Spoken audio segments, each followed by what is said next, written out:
Bon, alors on va corriger les questions afférentes au grand 3 du cours sur la mobilité sociale. Les questions précédentes, afférentes au grand 1, au grand 2, avaient été corrigées en classe. Donc on y fera éventuellement référence, enfin à son contenu, au contenu du grand 1 et du grand 2, mais on ne les corrigera pas ici. Donc on va se lancer. Alors, donc il va s'agir en fait d'analyser assez méthodiquement les résultats de l'enquête FQP 2014-2015. Donc c'est la dernière enquête que l'INSEE fournit pour analyser très rationnellement donc la mobilité sociale intergénérationnelle en France. Il existe des résultats un tout petit peu plus récents, donc qui sont issus des enquêtes emploi. Donc la dernière disponible doit être la 2018, mais on va utiliser l'enquête de référence. Alors, la table synthétique donc, qui est issue de l'exploitation de l'enquête FQP 2014-2015 est là. Donc c'est de cette table dont tous les calculs vont partir. Alors on va commencer donc par analyser, par répondre donc aux questions. Alors la première question, donc c'est une simple question en fait de vérification assez classique, mais c'est une habitude qu'il faut prendre. Hein. C'est être capable de distinguer les lignes des colonnes et surtout être capable de détecter si on n'a pas par hasard permuté les lignes et les colonnes, puisqu'en fait il n'y a absolument aucune obligation logique au fait de mettre donc les pairs en ligne et les fils en colonne. On pourrait parfaitement faire le contraire, et d'ailleurs dans de nombreux documents c'est fait. Alors quand il s'agit de tables synthétiques afférentes à des sociétés dont on ne sait rien, donc soit s'il s'agit d'exercices entre guillemets de science-fiction destinés à tester votre capacité, la capacité de l'élève ou de l'étudiant à maîtriser donc les tables de mobilité, donc là effectivement on n'a pas de point de repère, mais aussi il peut s'agir de tables de mobilité de pays étrangers dont on ne connaît pas forcément donc les grandes caractéristiques en termes de structure sociale. Mais quand il s'agit de tables afférentes à la société française, là on a des points de repère. Alors là, un point de repère assez simple, hein, c'est de comparer les marges. Voilà. Donc là on voit que dans la génération que dans une génération, on va pas dire laquelle, les agriculteurs exploitants comptaient pour environ 2,5% de la génération, voilà, alors que dans une autre génération, ils comptaient pour effectivement presque 9%. Et alors là, c'est un bon indicateur pour savoir si on s'est trompé donc entre génération des pères et génération des fils. Hein. On sait qu'en France, il y a une diminution drastique du nombre d'agriculteurs, de la part des agriculteurs dans les actifs. Hein. C'est un mouvement qui a été entamé après la Seconde Guerre mondiale, bon, qui maintenant touche presque à son terme, mais enfin qui n'est pas encore complètement fini. Alors là, on constate bien effectivement que dans la génération des fils, âgés de 30 à 59 ans, hein, on va prendre le libellé exact, il y a 2,6% donc d'agriculteurs exploitants, et là on a un 8,6%, donc ce 8,6%, bah, logiquement il correspond à la génération des pères de ses fils. Voilà.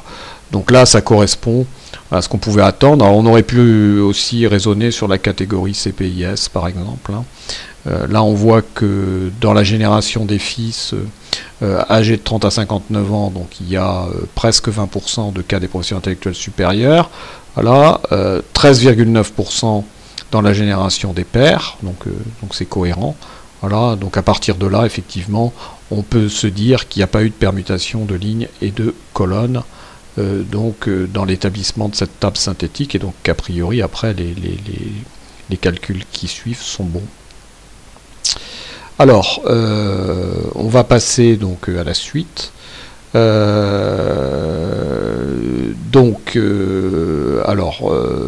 On a des résultats classiques hein, d'analyse de la table de mobilité selon la méthodologie de Yasada. Donc une vieille méthodologie qui qui commence à tomber un petit peu en désuétude, mais qui est toujours quand même utilisé, puis qui fournit des renseignements intéressants. Voilà, donc on nous dit que la mobilité totale est de 63,4%, que la mobilité structurelle est de 16,7%, que la mobilité nette est de 46,7%. Alors on nous demande d'abord d'expliquer comment ces trois indicateurs ont été obtenus. Alors je ne reviendrai pas en détail sur le calcul, puisque le calcul il a été mené auparavant sur un cas d'espèces purement théoriques, où je vous avais présenté les méthodologies de calcul sur les tables de mobilité à partir d'une société fictive composée de trois groupes socio-professionnels. Voilà, donc vous avez page 6 et suivante, donc page 7 surtout en fait, donc la technique de calcul, voilà. Alors je vais quand même en dire quelques mots, mais là les résultats sont détaillés effectivement avec finesse, donc il suffit pour vous juste de les reprendre. Alors on va revenir donc à la page qui nous intéresse. Donc expliquer comment ces trois indicateurs ont été obtenus. Alors néanmoins, pour que ceux qui veulent reprendre donc les calculs avec leur calculette puissent le faire, donc on va voir, là vous avez mon fichier de tableur, le fichier de tableur avec lequel j'ai travaillé. Voilà, donc là vous avez la table synthétique que je vous ai présentée. Voilà. Alors la mobilité totale, elle est facile effectivement à calculer, il suffit juste effectivement de calculer le nombre d'immobiles qui est sur la diagonale, voilà, de faire la somme des éléments de la diagonale, et ensuite de faire 100 moins effectivement donc la somme des immobiles, et ça donne donc la mobilité totale, c'est-à-dire le pourcentage d'individus qui dans cette table synthétique ne sont pas sur la diagonale, c'est-à-dire sont mobiles socialement, sont mobiles socialement par rapport à leur pairs, c'est-à-dire n'appartiennent pas à la même catégorie socio-professionnelle que leur père. Donc on en a environ 2 tiers, 63,4%. Voilà. À partir de là, on peut calculer la fameuse mobilité structurelle. Donc la mobilité structurelle, on parle parfois de mobilité contrainte, c'est celle qui est due à la modification de la structure socio-professionnelle de la société. Donc on voit que la marge du bas est différente de la marge à droite. Donc ça veut dire qu'en fait, la structure socio-professionnelle de la génération des pères est différente de celle des fils. Voilà. Donc on reporte ces deux structures socio-professionnelles dans des colonnes. Donc là on a reporté effectivement, donc là on vient de reporter donc la dernière colonne de la table synthétique dans effectivement la première colonne de calcul de la mobilité structurelle. Voilà. Alors pour la structure socio-professionnelle donc des fils, voilà, c'est un petit peu plus compliqué, puisqu'en fait ce qu'on reporte, c'est non pas, on reporte la ligne, mais en la mettant en colonne, on dit qu'on la transpose, donc elle est là. Voilà. Donc voilà. Donc cette ligne là, on la reporte en colonne là. Voilà. Ensuite on fait tout simplement les différences. Voilà. On les met en valeur absolue, donc je rappelle qu'une valeur absolue, donc c'est la valeur absolue d'un nombre, c'est le nombre si ce nombre est positif, et puis c'est l'opposé de ce nombre si effectivement ce nombre est négatif. Alors, donc on fait la somme, voilà, on fait la somme des valeurs absolues, voilà, et on divise par 2, pour une raison que j'avais expliquée auparavant, c'est que forcément, donc ces différences, elles décrivent soit des acquisitions de statut socio-professionnel, soit des abandons, et que forcément la somme des acquisitions est égale à la somme des abandons, donc il faut diviser par 2, voilà, pour qu'il n'y ait pas de double compte.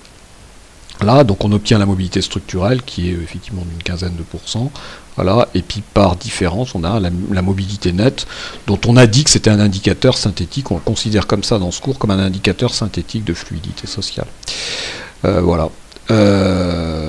Donc, pour ceux qui voudraient prendre une calculette et refaire effectivement le calcul. Alors, donner le sens de ces trois indicateurs, bon, alors on va quand même en revenir, donc la mobilité totale, c'est tout simplement le pourcentage des individus qui sont mobiles socialement par rapport à leur père, c'est-à-dire qui n'appartiennent pas à la même catégorie socio-professionnelle que leur père. donc ça c'est la mobilité totale. La mobilité structurelle, c'est la part de la mobilité totale, en tout cas la composante de la mobilité totale qui correspond à une mobilité contrainte, contrainte par la mutation de la structure socio-professionnelle de la société en question. Hein. Donc par exemple, là si on regarde, hein, dans la génération des enfants, il y a 20% à peu près de cas des professions intellectuelles supérieures, il y en avait 15% dans la génération des pères. Donc forcément, il y a des individus qui ont été contraints à devenir cadres, hein, il a fallu les trouver quelque part. Voilà. Ça renvoie à cette petite idée-là. Donc la mobilité nette, je viens de le dire, hein, c'est donc la différence entre la mobilité totale et la mobilité structurelle. Donc c'est la composante de la mobilité totale qui n'est pas contrainte et qui correspond au process d'égalisation des chances. Voilà. Donc la mobilité nette est un indicateur synthétique de fluidité sociale. Ça n'est pas la fluidité sociale, c'est juste un indicateur synthétique de fluidité sociale. Donc donner leur sens, on vient de le faire. Pourquoi n'a-t-on pas calculé également des pourcentages d'ascendants et de descendants? Alors c'est un calcul que j'avais fait, donc page 6, page 7, en indiquant la méthode d'analyse standard des tables de mobilité sociale intergénérationnelle. Là je ne l'ai pas fait. Alors pour une raison assez classique, hein, c'est que toutes les catégories socio-professionnelles ne sont pas aisément hiérarchisables. Hein.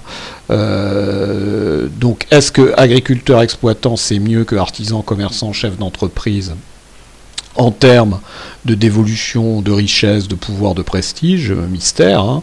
Voilà, vous avez de gros agriculteurs exploitants, vous avez de gros artisans, commerçants et chefs d'entreprise. Inversement, vous avez des petits agriculteurs exploitants qui vivent chichement. Et pareil, effectivement, pour les petits artisans et petits commerçants. Donc ce sont des catégories qui sont difficilement comparables entre elles, et puis bien entendu par rapport aux autres.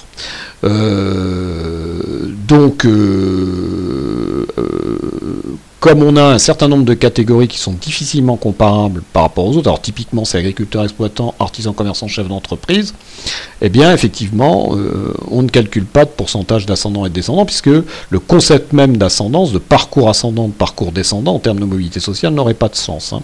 Alors de la même manière, les catégories employés et ouvriers sont difficilement comparables entre elles. Hein. Est-ce que être employé c'est mieux qu'être ouvrier en termes de dévolution de richesse, de pouvoir, de prestige? Là encore mystère, où ça nécessite une réponse très fine, presque au cas par cas. Alors par contre, il y a effectivement trois catégories qu'on peut hiérarchiser. Hein.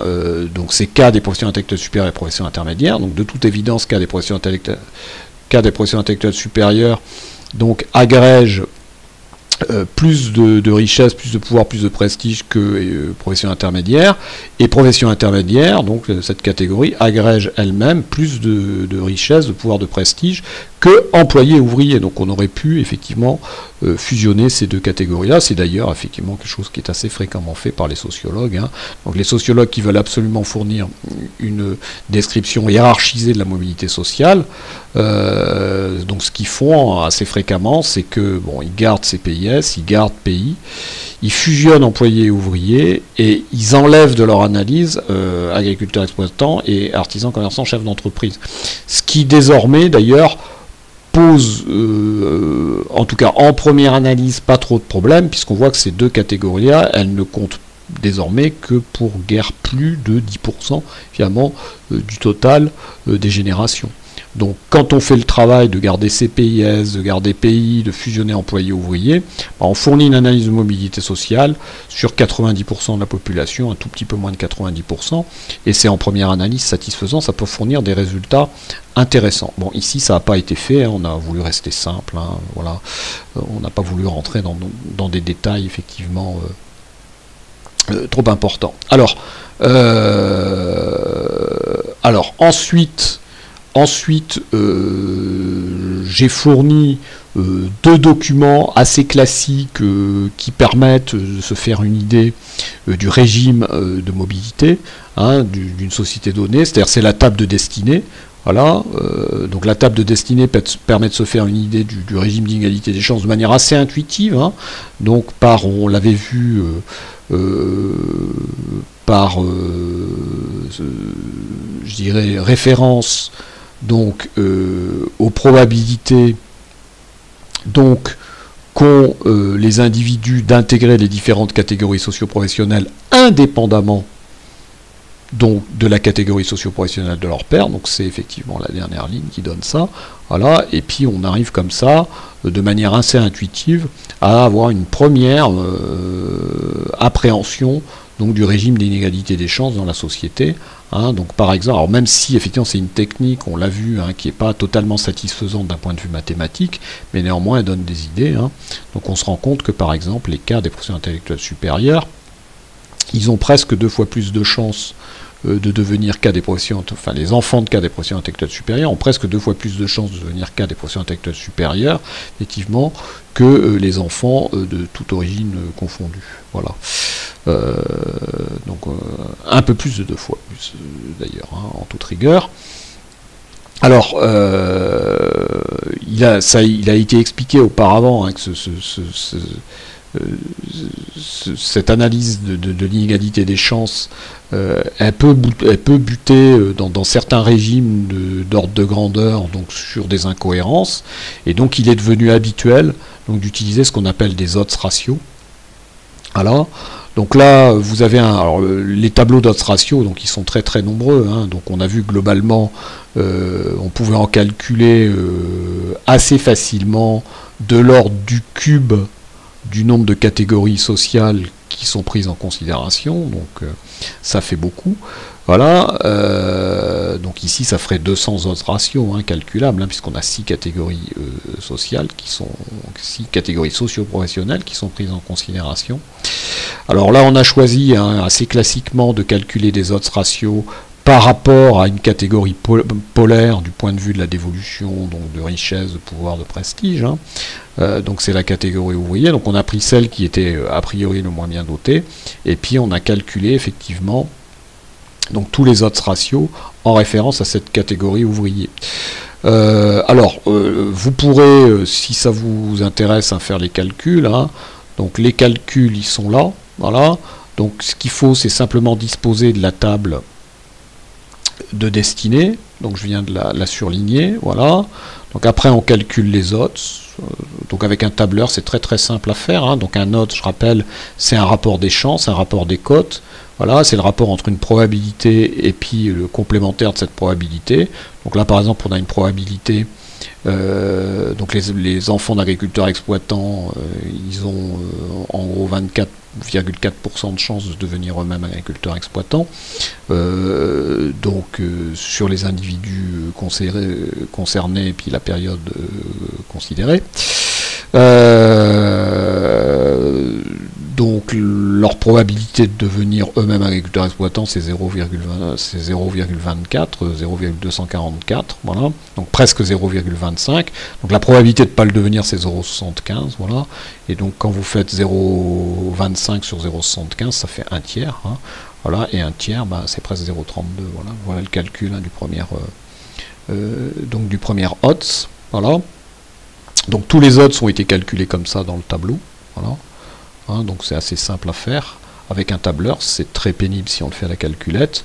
Et puis ensuite on calcule les odds ratios. Alors là on a un tableau d'odds ratio, un très particulier, hein, puisque on a mis en valeur de référence donc la catégorie ouvrier, hein, donc on ne s'intéresse qu'aux enfants d'ouvriers, et donc du coup on obtient effectivement donc les odds ratios de toutes les autres catégories. Hein. Donc c'est un tableau qui mesure l'inégalité des chances relatives. Voilà. Et on sait que plus un indicateur s'écarte de 1, plus effectivement il mesure une inégalité des chances, hein, une inégalité des chances relatives. Donc classiquement là, ce qu'on va calculer, enfin ce qu'on va commenter plutôt, hein, c'est le 8,5, le 3,4 et le 1,8. Hein, donc on voit que les enfants de cas des professions intellectuelles supérieures ont 8 fois plus de chances de devenir cadre intellectuel supérieur qu'autre chose que les enfants d'ouvriers. Alors le commentaire est lourd, hein, on l'avait vu, hein, mais il faut s'astreindre à le faire.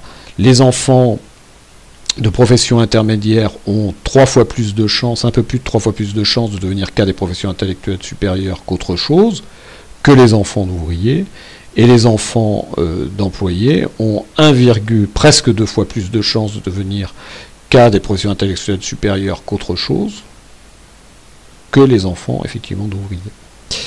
Alors là c'est assez intéressant, hein, puisqu'on voit que on a des odds ratios effectivement qui évoluent d'un facteur 2 chaque fois qu'on change de catégorie, voilà, par rapport à la catégorie ouvrier. Donc ça témoigne à la fois de la polarité effectivement de l'inégalité des chances et donc de l'insuffisante fluidité sociale, même si elle existe, hein, la mobilité nette n'est pas nulle, voilà, et puis ensuite de ce continuum en fait, donc d'inégalité des chances relatives, hein. Donc c'est un commentaire très joli, voilà, et donc là il y a une belle, je ne sais pas si on peut parler de régularité, hein, mais en tout cas un beau fait stylisé donc de l'inégalité des chances relatives, donc à mettre en évidence, voilà. Donc rappeler comment les odds ratios ont été calculés, ben, je viens de le faire, hein. Quelles sont les valeurs les plus caractéristiques de ces odds ratios? Voilà, je viens de le faire aussi, hein. De quoi témoigne-t-elle, hein? Alors, elle témoigne effectivement quand ces odds ratios sont différents de 1, donc effectivement d'une égalité des chances relatives substantielle, donc d'une insuffisante fluidité sociale. Voilà. Alors, proposer un commentaire de synthèse de la mobilité sociale dans les années 2010, alors je ne vais pas le faire, hein.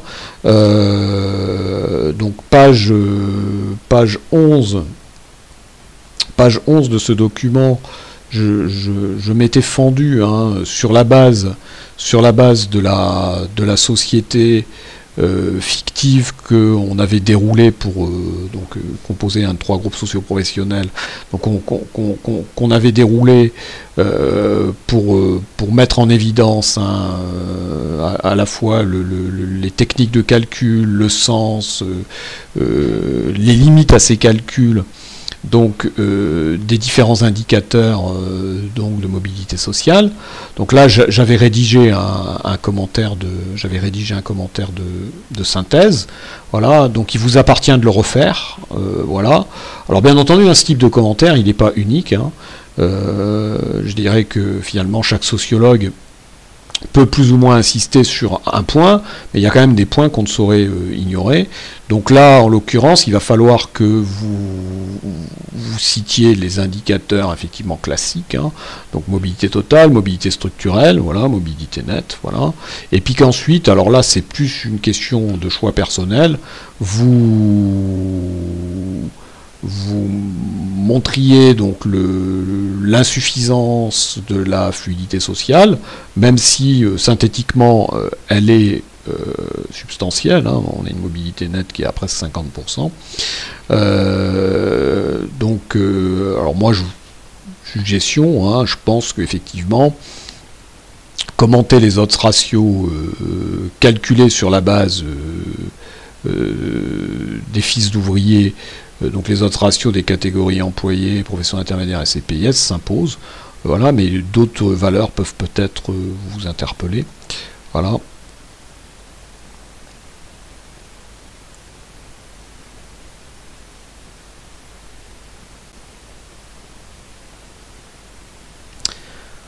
Bon, alors on va répondre aux questions concernant la remarque, hein, qui a trait à la comparaison de la mobilité en France avec celle de quelques autres pays caractéristiques. Alors, j'ai introduit ce petit document, alors même que ce n'était pas demandé par le programme, il faut être très clair.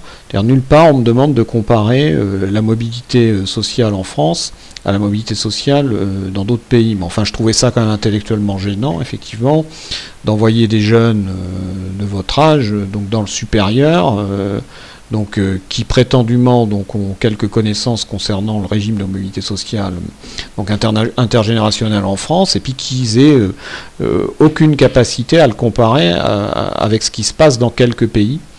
Voilà.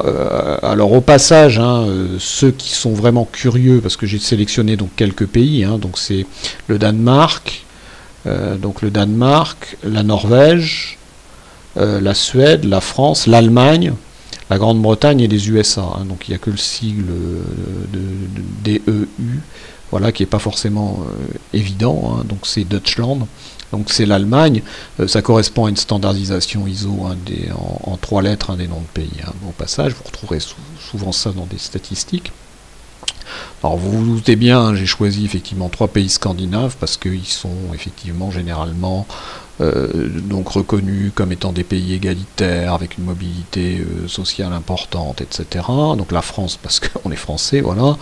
L'Allemagne parce que c'est un de nos principaux voisins, comme la Grande-Bretagne, et puis les États-Unis parce que quelque part c'est un maître étalon des pays développés à économie de marché, riches, etc.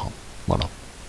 Voilà, mais ceux qui veulent effectivement avoir une liste beaucoup plus exhaustive de pays, donc plusieurs dizaines, allez consulter le document de l'OCDE hein, qui est en ligne, c'est très intéressant. La difficulté quand on veut, pour prendre un vocabulaire d'entreprise, benchmarker la mobilité sociale, c'est que la façon dont on la calcule en France, c'est pas forcément celle qui est utilisée dans les autres pays. Voilà, et notamment il y a une véritable difficulté, c'est qu'on calcule la mobilité sociale donc intergénérationnelle, mais pourquoi pas intragénérationnelle, sur la base d'une typologie des groupes socio-professionnels qui nous est propre, qui est celle des CSP.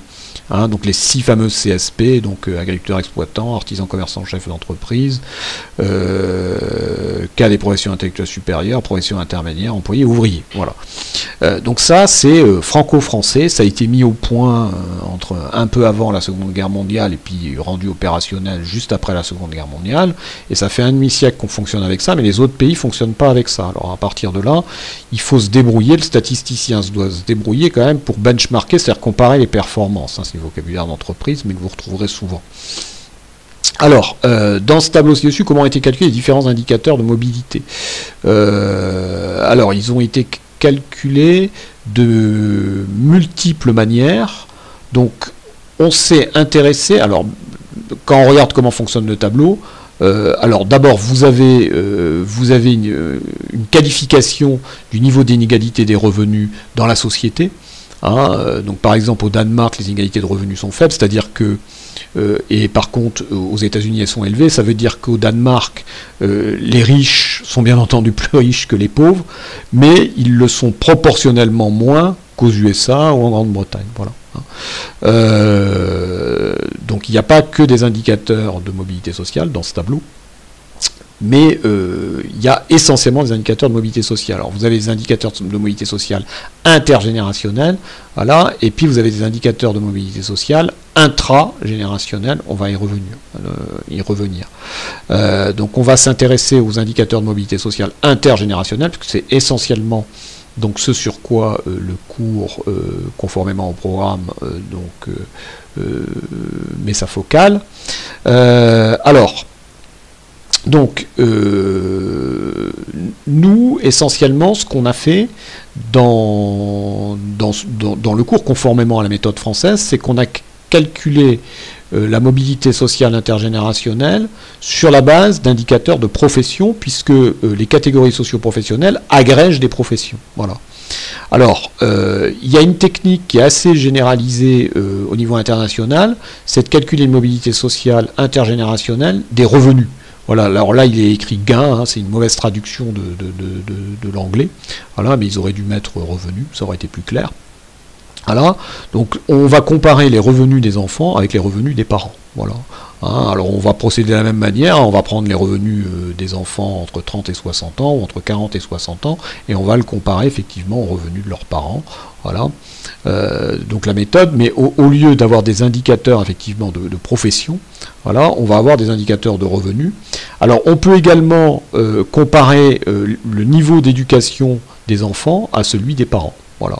Hein, donc on peut se dire quel est le niveau d'éducation des hommes âgés entre 30 et 60 ans, et on va le comparer à celui de leur père. Voilà. Voilà. Et alors, ce qui est plus original, c'est qu'on peut comparer également leur état de santé. Alors, donc ça peut se faire. Alors on peut par exemple comparer l'espérance de vie effectivement des générations récentes à celle des parents, voilà. Donc l'espérance de vie à un certain âge par exemple. On peut également utiliser des indicateurs effectivement d'espérance de vie en bonne santé, hein, c'est-à-dire regarder quel est l'état sanitaire des personnes, si elles sont affectées ou pas par un certain nombre de pathologies, et ça permet d'avoir une idée effectivement de la mobilité sociale en termes de santé, voilà.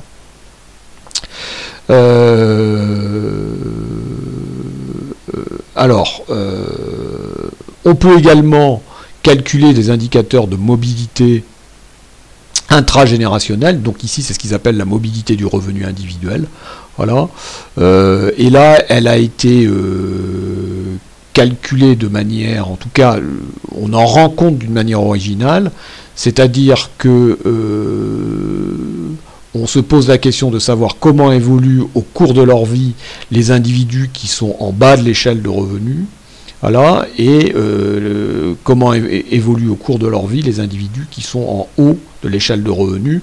Et en plus, alors on qualifie hein, cette mobilité donc intragénérationnelle du revenu, hein, donc par exemple pour le Danemark, effectivement en bas de l'échelle de revenus elle est élevée, en haut de l'échelle de revenus elle est faible. Voilà, et puis on nous dit effectivement chacune de ces mobilités intragénérationnelles du revenu, comment elle a évolué depuis le début des années 90, hein, c'est-à-dire depuis une trentaine d'années, hein, puisque l'étude date de 2019. Voilà.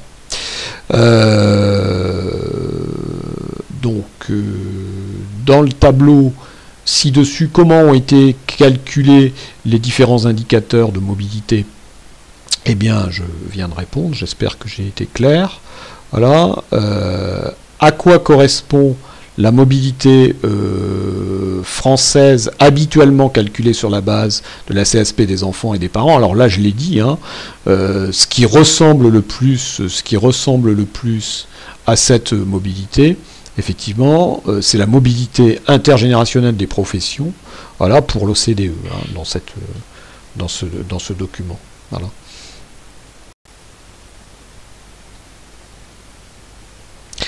Bon, dernière chose, on va répondre donc à la question 3.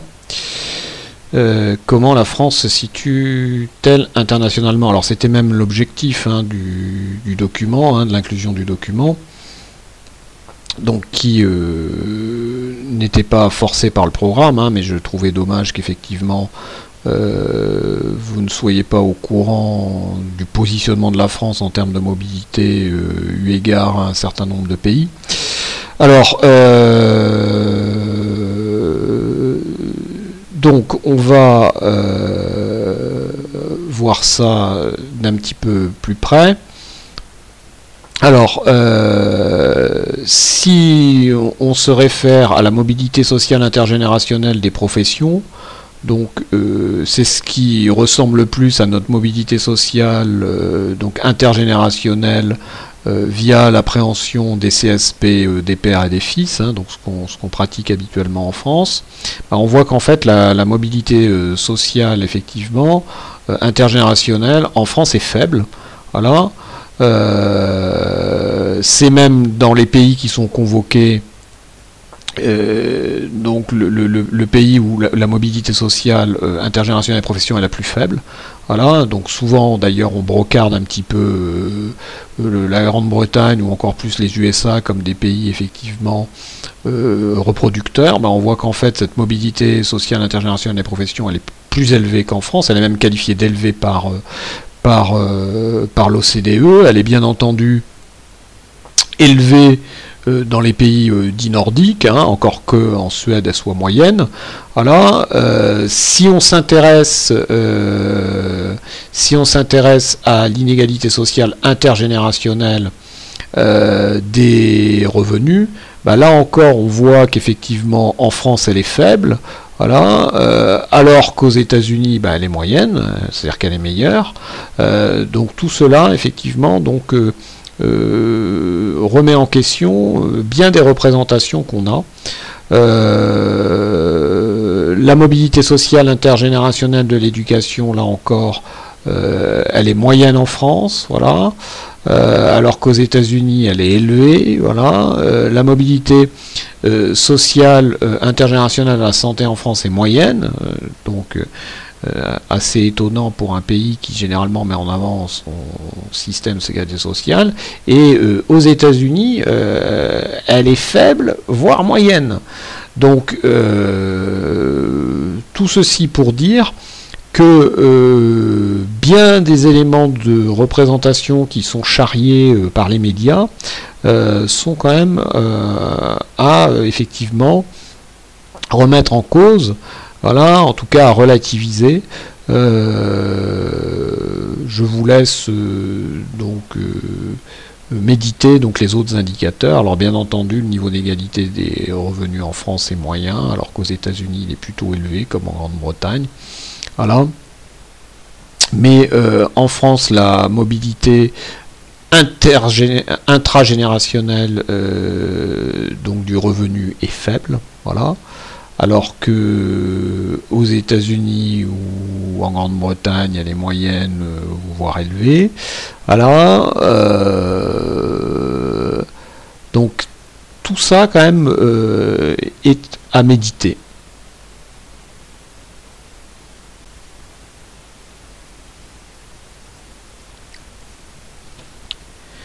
Donc, autre remarque, celle donc qui concerne les limites de l'analyse de la mobilité sociale via des tables de mobilité intergénérationnelle fondées sur des CSP.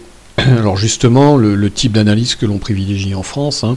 Donc, dans le petit texte qui suit, hein, donc il y a un résumé en gros de ces limites qu'on va reprendre. Alors, quelques questions permettent cette reprise, donc on va s'atteler à la réponse à ces questions, et ça relève du déjà vu hein, pour pas mal de questions, en particulier la première. Pourquoi est-il difficile de hiérarchiser certaines CSP par rapport à d'autres? Alors tout simplement parce que autant pour certaines CSP, il est facile de comparer par rapport à d'autres les dévolutions de richesse, de pouvoir, de prestige hein, dont elles sont constitutives, alors que pour d'autres c'est pas le cas. Hein. Alors notamment on s'était intéressé précédemment à la comparaison d'agriculteurs exploitants et d'artisans commerçants et chefs d'entreprise, hein. Donc où il y a un problème, hein, c'est-à-dire ce sont des catégories qui agrègent effectivement des cas de figure polaires, hein, entre le petit agriculteur qui vit chichement sur 3 hectares de terre et le céréalier en Beauce qui exploite 1000 hectares, donc il y a un écart absolument considérable. De la même manière entre le chef d'une grande entreprise et puis le petit artisan, le petit commerçant. Donc voilà pour la réponse à la question 1. Alors bien entendu, hein, certaines catégories sont comparables, hein, c'est-à-dire que typiquement, cas des professions intellectuelles supérieures, professions intermédiaires, employés ouvriers, donc sont comparables, hein, puisque ce sont 3 catégories, si on agrège employés ouvriers, qui agrègent des dévolutions de richesse, de pouvoir, de prestige très différentes. Elles ont été construites pour ça, presque d'ailleurs. Question numéro 2. En quoi le caractère agrégé des différentes CSP pose-t-il problème pour l'analyse de la mobilité sociale intergénérationnelle? En quoi néanmoins est-il utile? Alors, dans le texte qui précède, hein, il y a une autre idée qui est développée, c'est que certaines catégories seraient en fait assez hétérogènes, et que partant, on rate certains éléments assez essentiels et ils sont cités. Alors néanmoins, l'utilité d'avoir de grandes catégories socio-professionnelles agrégées, hein, donc les 6 grandes catégories PCS de la classification que l'INSEE fournit, bah justement c'est de rendre le social lisible. Hein. Si on a donc une pulvérisation du social via une multiplicité de catégories, on arrive effectivement difficilement à lire la réalité. Alors il faut simplement avoir conscience au cas par cas des limites et de temps en temps effectivement désagréger les catégories, et dans le texte c'est ce qu'on vous explique. Donc alors typiquement, hein, les catégories agriculteurs exploitants, artisans, commerçants, chefs d'entreprise, voire employés ouvriers, méritent d'être désagrégés. Voilà. Mais néanmoins, il ne faut pas jeter le bébé avec l'eau du bain. C'est quand même pratique, en première approche, d'avoir une analyse à partir de catégories très agrégées. Voilà.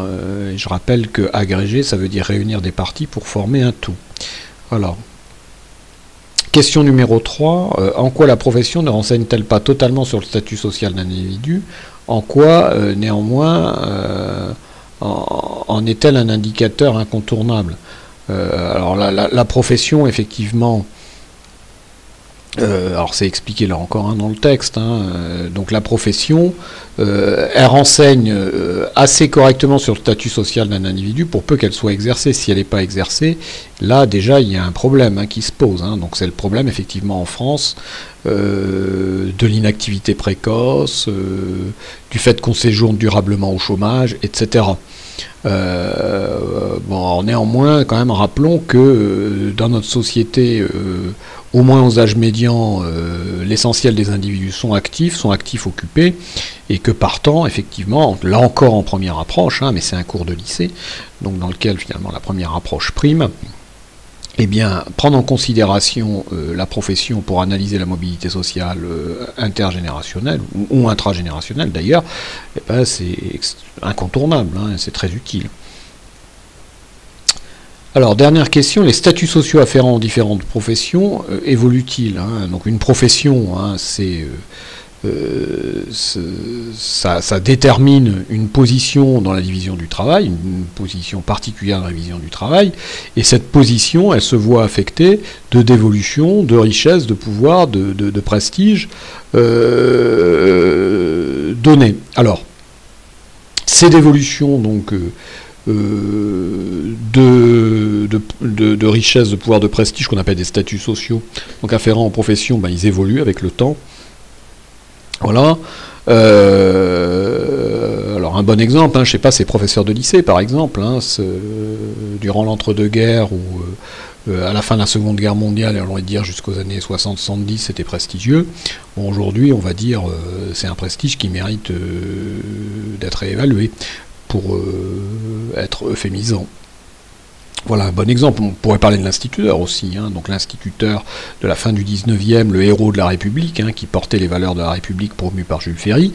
Donc c'était effectivement, dans la France paysanne d'alors, hein, c'était un statut social extrêmement prestigieux. Hein. Et donc les instituteurs ont été les cadres politiques, hein, de la France de la fin du 19e, de l'entre-deux-guerres, voire effectivement je dirais de l'après-seconde guerre mondiale jusqu'aux années 70. Hein.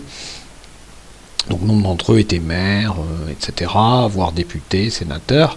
Aujourd'hui, instituteurs, on dit d'ailleurs professeurs des écoles, c'est-à-dire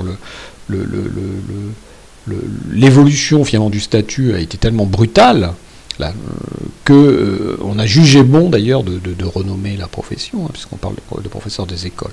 C'est tout dire. Hein. Donc voilà pour cette question. Alors, je vais peut-être un petit peu vite en besogne. Pour autant, doit-on abandonner les comparaisons intertemporelles de statuts sociaux vers les professions? Alors, tout le problème, effectivement, c'est si on ne retient plus les professions comme agrégateurs des trois composantes du statut social, donc richesse, pouvoir, prestige, qu'est-ce qu'on utilise, hein?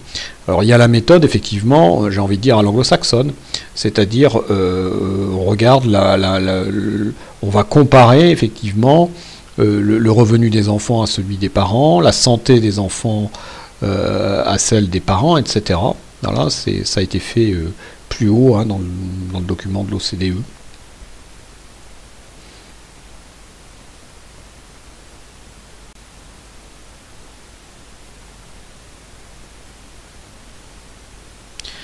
Bon alors, après avoir analysé en détail donc la mobilité sociale en France, la mobilité intergénérationnelle surtout, donc en France des hommes, hein, d'ailleurs, hein, la table de l'enquête FQP à la 2014-2015 était une table masculine. On va essayer de porter un petit regard historique donc sur cette mobilité sociale des hommes, cette mobilité sociale intergénérationnelle des hommes. Alors il y a un document assez rare que je trouve superbe, hein, donc qui figure là. Alors, donc qui montre quand même l'évolution radicale sur, on va dire, désormais 2/3 de siècle, hein, la mobilité sociale en France. Hein. Donc au sortir de la Seconde Guerre mondiale, il y avait 2/3, donc d'immobiles, c'est-à-dire 1/3 de mobiles.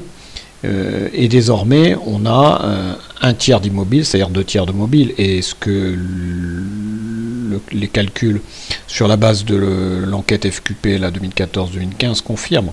Alors là, ça n'a pas changé. Alors ensuite, ce qui a également changé, ce sont les raisons de cette mobilité. Hein. C'est-à-dire qu'il y a eu une très forte croissance de la mobilité structurelle, voilà, donc qui est passée de moins de 10%, voilà, donc en une vingtaine de pourcents. Même si sur la fin, on l'a constaté, ça ne figure pas dans ce graphique, on a plutôt désormais une mobilité structurelle qui est de l'ordre de 15%, il y a un ralentissement de la mobilité structurelle. Et puis, cette croissance de la mobilité, elle tient également, effectivement, à une augmentation de la mobilité nette, hein, donc qui est confirmée par la dernière enquête FQP 2014-2015 qu'on a traitée juste auparavant. Voilà. Alors, pour reprendre les questions, hein, donc les chiffres calculés sur la base de l'enquête FQP 2014-2015 Supra confirment-ils ceux du graphique ci-dessus? Ben oui. Voilà, alors il les confirme pleinement. C'est-à-dire qu'on est toujours dans un régime de mobilité forte, 2/3 des individus environ qui sont mobiles. Par contre, effectivement, il y a une évolution qui se fait jour, c'est le ralentissement de la mobilité structurelle, qui auparavant concernait 1/3 des mobiles et qui désormais concerne plutôt 1/4 des mobiles. Voilà. Et puis toujours une mobilité nette, voilà, donc un indicateur de synthèse de la fluidité sociale qui est d'importance, qui représente environ 2/3 voire 3/4 effectivement désormais, donc de la mobilité totale. Voilà. Donc une France dans laquelle les individus, en tout cas sur la base d'une analyse, on va dire, très agrégée, qui repose sur les SI et CSP, donc une France dans laquelle les individus sont plutôt mobiles, voilà, et dans laquelle cette mobilité tient essentiellement donc à des processus qui relèvent de la fluidité sociale, et de manière secondaire mais néanmoins substantielle, des processus qui tiennent aux modifications de la structure socio-professionnelle de la France, hein, qui tiennent aux évolutions économiques. Résumer et calibrer l'évolution de la mobilité sociale en France sur 2/3 de siècle, eh bien le titre, hein, le fait, tout bêtement, hein, c'est les hommes, une mobilité sociale en forte progression, portée par un essor conjoint de la mobilité structurelle et de la fluidité sociale jusqu'en 1993, lesquels semblent globalement stagner depuis lors, 2/3 de mobiles pour 1/3, 1/4 de mobilité structurelle. Donc le titre est un résumé en fait des questions qui sont posées. Alors là on vient de faire une analyse donc agrégée, hein, de la mobilité sociale intergénérationnelle des hommes. Une analyse sociale agrégée également donc de la fluidité sociale via l'indicateur donc de mobilité nette, et donc il est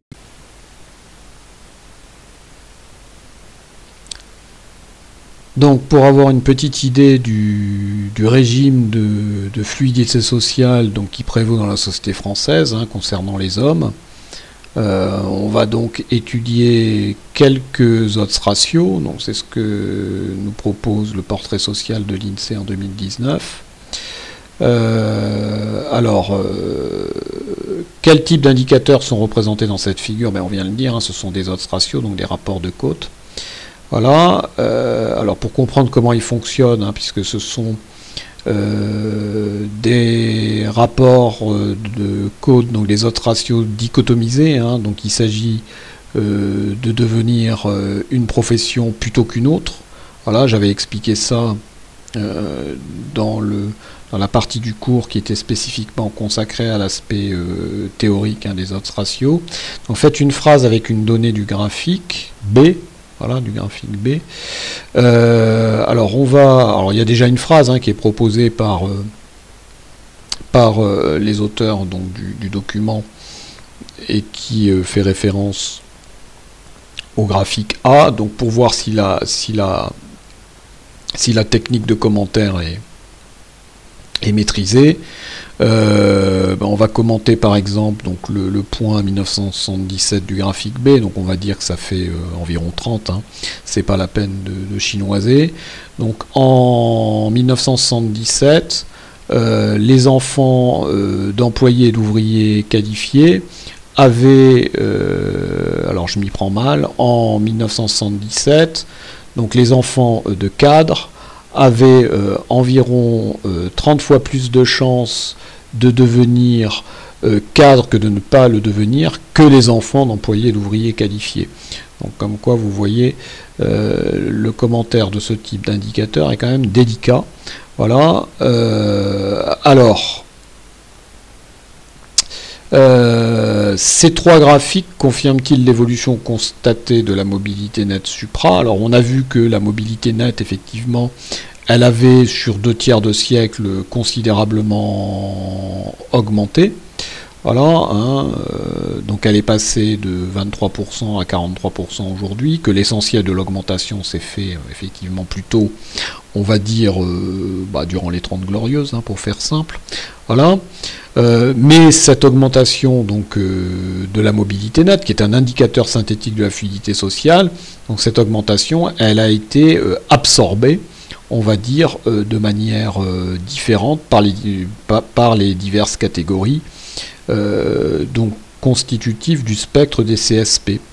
Voilà, donc les professions intermédiaires en ont bénéficié, voilà, alors ça c'est indéniable, voilà, puisque leur odds ratio, il a été, donc il est passé de 3,5 à 2,5 par rapport effectivement, si on les compare au cadre, voilà, pour dire les choses de manière simple.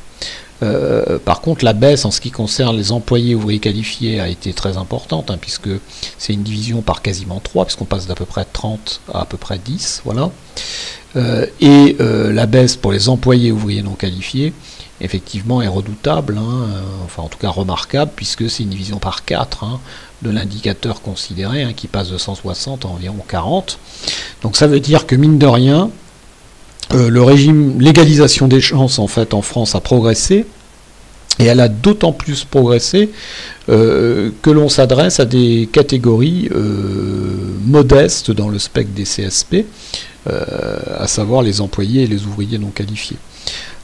Donc c'est un résultat remarquable, et c'est sans doute pour cela que les auteurs du portrait social ont voulu le mettre en exergue en traçant des graphiques.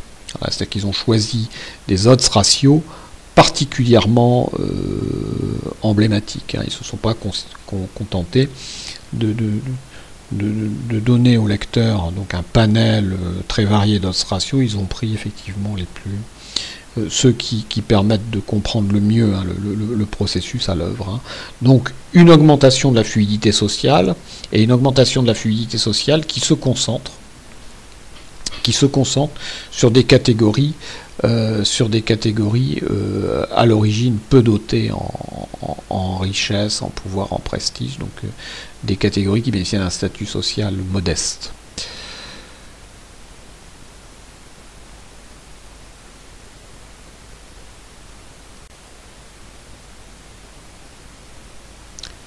Alors après avoir étudié la mobilité sociale intergénérationnelle des hommes longuement, après avoir appréhendé son historique, on va jeter un petit coup d'œil à celle des femmes, puisque depuis peu l'INSEE publie des études sur la mobilité intergénérationnelle donc des femmes. Voilà, alors donc là on a un document de synthèse extrêmement intéressant. Voilà, qui compare donc la mobilité observée des hommes et des femmes, donc entre 1977 et 2015, donc un écart d'environ une quarantaine d'années. bon, la question que j'ai posée était vraiment une question extrêmement synthétique, comparer la mobilité observée des hommes et des femmes. Alors la mobilité observée des hommes et des femmes, bon, c'est relativement simple à comparer, c'est-à-dire que l'immobilité sociale des hommes était plus faible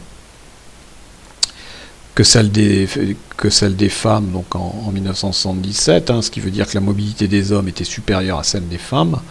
Voilà, donc désormais c'est le contraire, puisque la mobilité des hommes est plus faible que celle des femmes, puisque leur immobilité est plus forte que celle des femmes, et l'écart n'est pas négligeable, il est substantiel. Voilà. Ensuite, quand on se pose la question de savoir pourquoi cet écart, voilà, ou plus exactement quelles sont les composantes de cet écart, eh bien on constate que donc la mobilité ascendante des hommes qui était supérieure à celle des femmes, donc en 77, eh bien devient inférieure à celle des femmes. Voilà. Sachant que la mobilité non verticale, qui rend l'analyse délicate, c'est la mobilité entre des catégories, des CSP difficilement hiérarchisables, comme artisans, commerçants, chefs d'entreprise, agriculteurs, exploitants par exemple, ou employés, ouvriers. On a déjà parlé de ce problème. Le différentiel finalement entre hommes et femmes est relativement limité. Donc les femmes sont désormais plus mobiles que les hommes du point de vue de la mobilité observée, alors que c'était le contraire 40 ans auparavant. Et quand elles le sont, apparemment elles le sont plutôt de manière ascendante que les hommes. Alors, sachant qu'auparavant, effectivement, donc la différence était contraire. Voilà. Donc voilà en ce qui concerne donc la différence de mobilité observée, qui sont assez remarquables. Voilà. Alors on va passer. Alors l'inconvénient de ce graphique, voilà, c'est qu'on n'a pas de comparaison en termes de mobilité nette, donc on n'a pas un indicateur synthétique de fluidité sociale qui nous est donné en comparaison. Alors pour avoir une petite idée quand même du régime différentiel de fluidité sociale homme-femme, on va aller regarder des odds ratios. Voilà, alors c'est ce qui est proposé donc ensuite. A-t-on déjà vu ces graphiques? Si oui, avec quelle différence? Oui, on les a vus juste auparavant, puisque c'était le même document, mais avec simplement la courbe fils-père, c'est-à-dire que les deux courbes fille-mère et fille-père avaient été effacées, par mes soins d'ailleurs. Voilà. Donc là, on a effectivement un document qui permet de comparer les régimes de fluidité sociale avec trois autres ratios en fait, mais qui permet d'en avoir trois autres ratios polarisés en plus, mais qui permet donc d'en avoir une bonne idée. Deuxième question, caractériser la fluidité sociale des filles versus celle des fils. J'ai presque envie de dire, alors après on pourrait faire une analyse fine, mais visiblement sur un petit demi-siècle, la fluidité sociale des femmes c'est plutôt plus améliorée que celle des hommes. Celle des hommes s'est améliorée, on en a discuté précédemment, mais celle des femmes, effectivement, c'est plutôt plus amélioré. Et pourquoi on peut dire ça? Pour une raison simple, c'est que les courbes, effectivement, qui concernent fille-mère et fille-père, elles sont généralement, assez souvent, en dessous de la courbe des courbes fils-père. Voilà. Ce qui nous permet de répondre à la question 3. Voilà. Synthétiser la mobilité sociale des filles versus celle des fils, donc il ne s'agit plus uniquement de commenter la mobilité observée, mais la mobilité sociale dans son ensemble. Bien, donc les deux documents dont on vient de discuter, donc celui effectivement dans lequel il y a la mobilité observée, voilà, donc c'était le premier, voilà. Et puis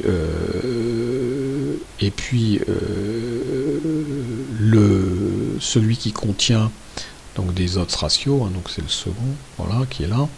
Voilà, donc il permet de dire qu'effectivement, que désormais la mobilité